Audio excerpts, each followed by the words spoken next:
Oh, hello. Good morning. I like to act like you surprised me that it went live, even though I hit the go live button and then the little video played.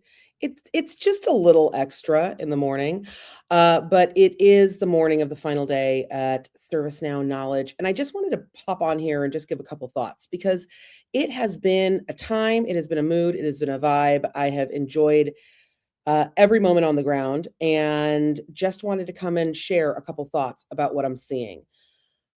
There were a lot of announcements, and let's also keep in mind that these kind of introductions, these announcements, these conversations are also fresh off the heels of the very first introduction in a brand new series of letters, if you know, you know, which was the Australia release that ServiceNow has recently introduced to the world, that brought a whole lot of agentic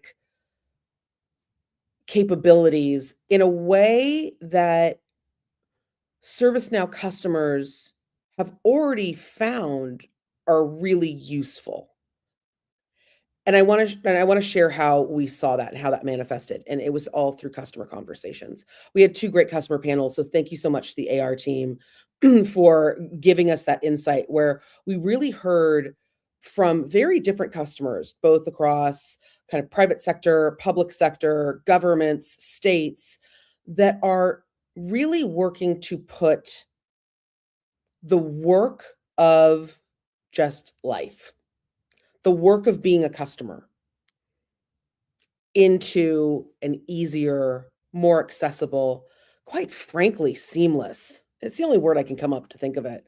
Fashion. It shouldn't be so hard to, let's say, engage with the state of Hawaii. We heard a great conversation from the gentleman there who is really talking about making sure that the government's different agencies that were all working and still work in this federated fashion of having their own instances of tools and solutions are still delivering a consistent, expected outcome. That it's just easy to do the thing you want to do, whether you're a customer, whether you're an employee. You're just trying to get your job done. You just want to get the thing done. And I think that really started to be the theme consistently across customers. You heard customers share their ServiceNow deployment journeys, not new customers. These are existing customers who are bringing on all of these agentic tools, all of these fabrics and layers and control towers. When you're confronted with all of the new that feels required to take that step into becoming an AI forward, agentic business, to be able to be the experience driven business that you've always wanted to be, but now with agents, it feels a little bit like Sisyphus, that rock in a hill. And every customer has kind of admitted to that they saw all of the releases, they saw all of the new, they've been experimenting with AI, and they've got hundreds of experiments all over the place. And they need to figure out how to make this durable, how to make it persistent, how to make it stick. And when it came to adopting new frameworks, new solutions, on top of a graph they had already been building upon, the story was uniform across the board. And every customer said this. And they said it in their own way and in their own language, which when you're, when you're in analyst world, you kind of hear these conversations. You can tell when they're scripted, like you can always tell. You can always tell.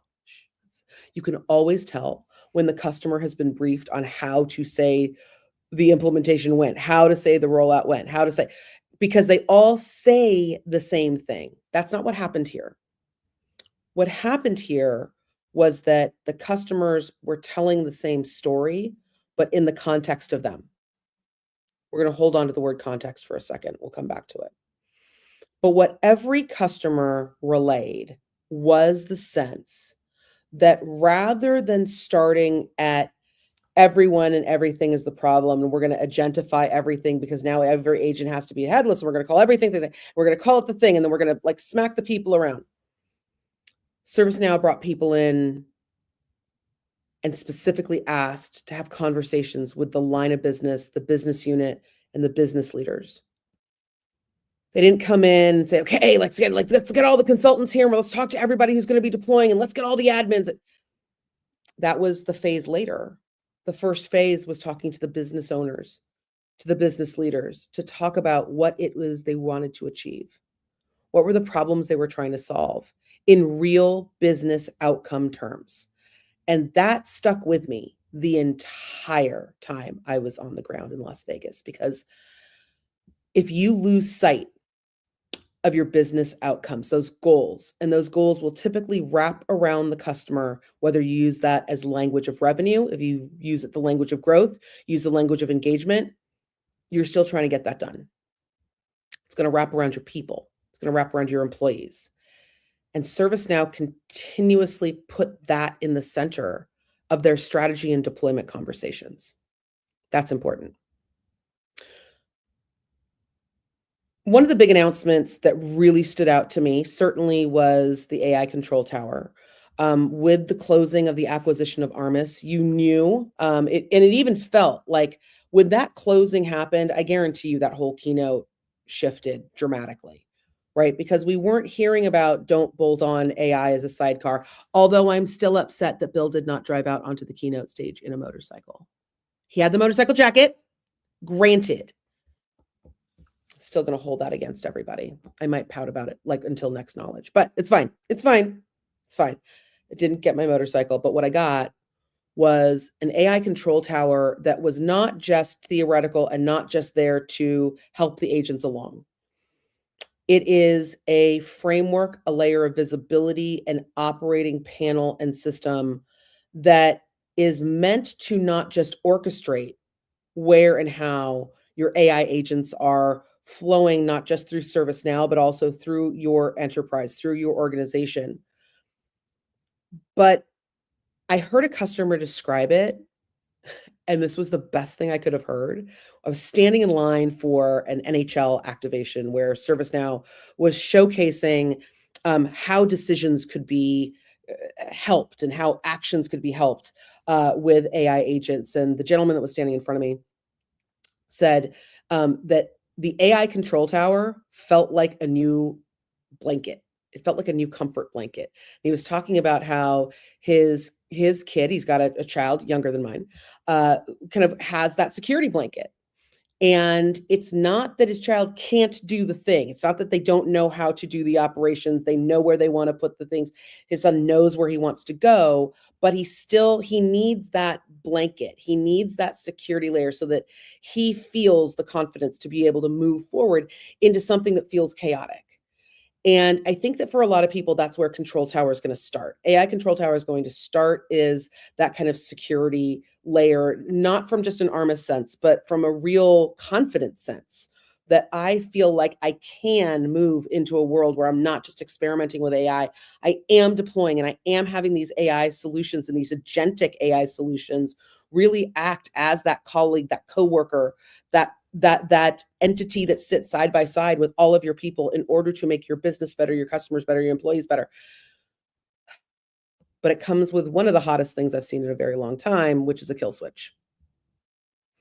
And thanks to Armis and thanks to those frameworks, you now have the opportunity to have that visibility to not just see how your AI is performing, but do you have a rogue agent, which, yes, sounded very dramatic when it was on stage, but when you actually saw it in the demo was great. How do you take that rogue agent? How do you know that by accident, a setting, a configuration, a single word missed prompt unintentionally created an agent that was doing harm to your business? The second natural question to that is, what do you do when an AI agent has been injected into your workflows, into your systems that are fully intended to do harm and you don't see it? How do you catch it? How do you catch the accident?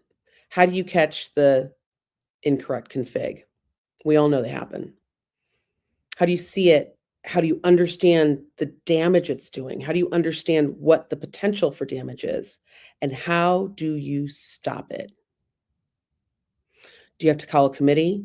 Do you have to raise an alarm? Is there a whole network operations center armed of people that are just waiting? No, there's someone who goes into their control tower, is alerted to that issue, and can immediately take action on it. That brings me to something very interesting that happened in the analyst Q&A with Bill McDermott. Bill was telling everybody that, now they're going to really change the game. They're going to change the face of not just security, but work and workflows and experience and all the things that ServiceNow has been talking about. The two statements from Bill that will stick in my mind for a very, very long time was that now ServiceNow and with AI Control Tower, they were intentionally looking to reprioritize the threat. It's not about threat hunting. Those of you in the security space, you know what I mean. It's not just building the wall, deepening the moat. It is about that visibility, but it's also about that capacity to prioritize. And you're prioritizing based on all of the insight and all of the understanding across every connected graph. For every fused graph, knowledge, service, customer, security. Not just knowing that Liz left her job, but that Liz left her job and was connected to all of these systems, had devices that were connected to all of these systems, had authorizations to access different things, but also had identity.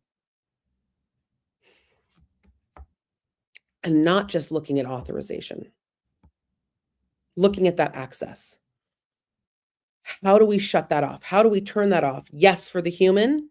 We've talked about that for decades. Now we have to talk about what we do for AI. So yes, he said that they're reprioritizing the threat. And so I asked him in that Q&A, does that also mean that through ServiceNow CRM, you're reprioritizing the opportunity? Is that the game you want ServiceNow to play in? That yes, you can reprioritize the threat, but you can also reprioritize the opportunity in a single space. And his answer, quite simply, was yes. And that's the vision we saw come to life at Knowledge, right? Let's take the flow through into something like Employee Works. MoveWorks, we now have conversational AI through a front door powered by Otto, which is that AI interface for an employee to be able to come in and have all the insights into their approvals, all the insights into their work, all the insights into where they sit and what their prioritization is. But it also has access to all of the policies, all of the systems, all of the what you do when, where you do it, how you do it, and oh, by the way, how do I get paid? Right? So if you think about that new flow through, you come to a very, very powerful end conclusion. And it comes back to something else Bill said. Bill has always said, and ServiceNow has always held by the tenet that they are looking to be the platform of platforms, right? And so you used to think of ServiceNow of like, how do you get the workflows, and the workflows are coming in and they're connecting, and you can have all of your platforms now connect into this one single platform via workflows so that work doesn't stop because that's where the boundary of the platform stopped. Right? Work could continue to flow through and you didn't have those blocks. You didn't have a ticket get stuck just because it wasn't in your ITSM solution. You didn't get, a request get stuck because it had a hard time getting out of your ESM solution. You didn't have marketing get stuck, and it didn't get stuck. Field service didn't get stuck. Because if you're a platform of platforms, all of that connects and all of that flows through. And Bill said something very interesting, that the next evolution, that this next phase that ServiceNow intends to be is your graph of graphs. And that's the thing I want you all to focus on. There were a lot of announcements. Listen, Kill Switch, AI Control Tower, super cool. Everything with Employee Works, loved it. I thought it was great. So much runway. CRM, listen, go watch Martin Schneider's update on what he thought was coming out from that. But I got to tell you, CRM that starts with the customer's highest fidelity signal being their own ask of what they want to buy from you.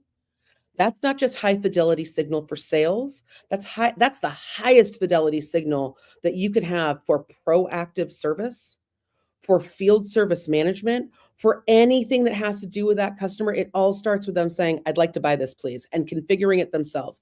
Highest fidelity signal that you can have. And you cannot allow your other systems to ignore that. It's not just signal for sellers. It's not just signal for marketers to complete and understand what they want to send out into their next go-to-market motion. That high fidelity signal that comes thanks to CPQ, and with a CPQ-centric CRM solution that now includes all the sales engagement, all the understanding, all of the agentic flows that you could want for your sellers, for your marketers, for your customer service, heading into all of those nooks and crannies where our customer goes, is also fused to where your employee wants to go, and to your policies, and to your pricing, and to exactly what you need from discounting. This is about all of the data, all of the information, all of the insight coming from your customer, from your market, from your business, from your partners, fusing together. It's about everything getting a graph and a graph database that connects all of those complex systems, all of those complex nodes together. It's about being a graph of graphs. Just saying you have a customer graph, not enough. Just saying you have a knowledge graph, not enough. Saying you have a service graph, not enough. How do you connect all of those hubs and spokes? How do you connect all of that insight and intelligence so that an agentic autonomous solution can turn into something that we at Constellation have been banging on about for years now? The next step in all of this, and how we get all of this autonomous agent, autonomous action, self-service, whatever you want to think about it, it needs to start becoming ambient. It just needs to happen. And for your customers, for your employees, they need to be able to go someplace and just know, I'm going to ask once, and the rest of this just happens. You have to have the trust that all of those points, all of that connection just happens. Okay, 2 minutes turn into 16. Amazing how it happens, but thank you so much. Thanks for putting up with me. Thanks for listening. And hey, thanks to ServiceNow for having me. I got to meet all the characters from the ads. And listen, to my marketing friends, to my CMO friends, I feel like I could do a second video just on the masterclass and brand that happened at Knowledge. I probably should. I probably should do that at some point later, because it was a masterclass. And for Colin and for Jim and the entire team on the marketing team, you guys are doing marketers proud. You're showing people how it can be done in a way that is fun, that is bright, that is consistent, but that is crisp, that is clear, that's not confusing, it's not scary. No one's trying to scare you about AI at Knowledge. We're also not trying to do that at ServiceNow. And that culture flows through. And congratulations to the team. But most importantly, congratulations to the AR team. Thank you guys so much. I appreciate all the time that you guys put into my schedule, all of my colleagues' schedules. It was great. And until next time, until the next country release, will it be Brazil? Will it be Bogota? We'll find out, because ServiceNow will tell us. But in the meantime, check out everything that was coming through. Check out everything that's been popping in and going through everything. Thanks, guys. See you next time.